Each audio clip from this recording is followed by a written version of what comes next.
Hello guys, so ngayong araw ay tayo gagawan ng beef mami. So from scratch po siya. Okay, so papakita ko sa inyo yung mga kakailanganin. So yan po. Meron tayong itlog, meron tayong harina, meron tayong cornstarch, meron tayong asin, at saka isang malamig na tubig. Yan. And then, syempre, mamaya papraas din natin yung ating panahog na karne, saka may gulay, saka carrots. So simulan na natin.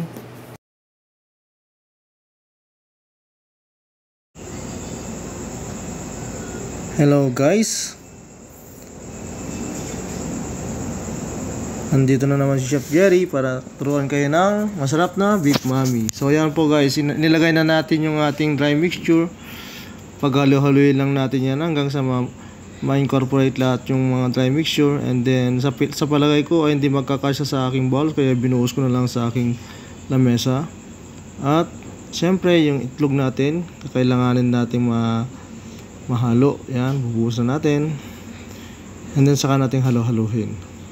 So tsaga lang po sa paghahalo hanggang sa mamuoy ng konti. And then kung makikita nyo na muna ng konti, ay dahan-dahan natin ilalagay yung tubig. And then sa paghahalo niyan is hindi mo naman kailangan madalian mga guys, kasi kailangan lang natin na unti-unti lang siya nahalo hanggang sa mamuo yung ating dough. Okay, so tsaga-tsaga lang hanggang sa mamuo yung dough. And then darating yung time na buong-buo na siya, and then saka mo na lang siya itigil. Mamasahin mo ng konti para mapakinis, and then kailangan mo na siyang ihinto.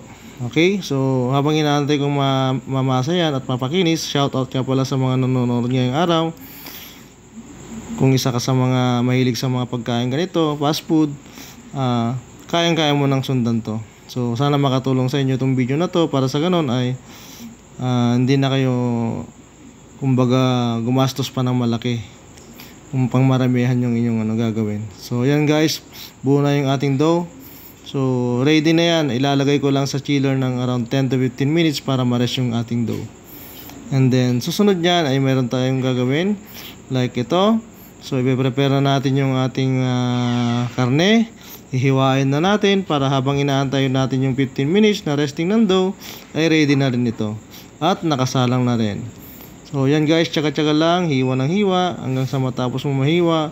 And then isunod mo na rin yung gulay para sa ganon ready na rin siya pagka lumambot yung karne mo. So yan guys, so continuous lang hanggang sa mahiwa natin lahat. Tsaga-tsaga, sabi ko sa inyo, tsaga-tsaga lang upang sa ganon ay matapos mo rin itong video na to. Okay guys, so yan po, tapos na po yung ating paghihiwa at sinutay na natin yung ating karne at nakasalang na habang pinaprepare natin ang ating dough. And then ngayon na ay naka-ready na rin ang ating pasta maker. So ipa-plot na natin siya para sa ganon ay may isalang na rin natin na magawa na nating beef mami noodles. So yan, tuloy-tuloy lang guys. So kung makikita nyo, pina-plot ko na siya hanggang sa tuloy-tuloy at hanggat yun, saka dumating yung ating backup. So yan, nandyan na si AJ. So siya yung tutulong para sa paggawa natin ng beef mami noodles. Kasi yan ang gustong-gusto niyang part dyan eh. Yung nakikita niya yung achievement niya na nagiging pasta na siya. Kaya yan si boss. So excited dyan na makita niya at magawa yung pasta niya na beef mami noodles. So tuloy-tuloy lang. Ayan. Sa mga bata laro lang yan, pero pagkakita mo, pag tinignan mo talaga is pwede mo tong pagkakitaan. Ayan na po yung ating pasta, napakaganda, napaka-smooth, napakalambot, saka napakasarap niyan. So pwede mo na sa 5 ingredients lang makakagawa ka na lang homemade na mami. Pwedeng pang lomi, pwedeng pang beef mami, pwedeng pang batil patong sa mga Ilocano dyan. Pwede rin pong panggisado. Ang sarap niyan, sa totoo lang.